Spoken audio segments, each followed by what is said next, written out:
in this video, I'll be showing you how to delete your PayPal account. It's super simple, so let's dive right in.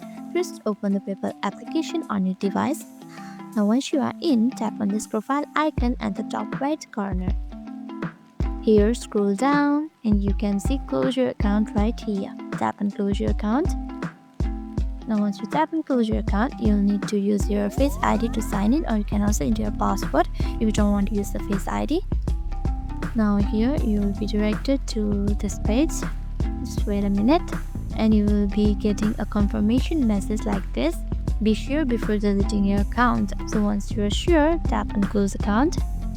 As you can see, your account is now closed and you will be redirected to the login page right here. As you can see, you will be getting your email if you have added the email on your PayPal. That's it. This is how easy it is to delete your PayPal account.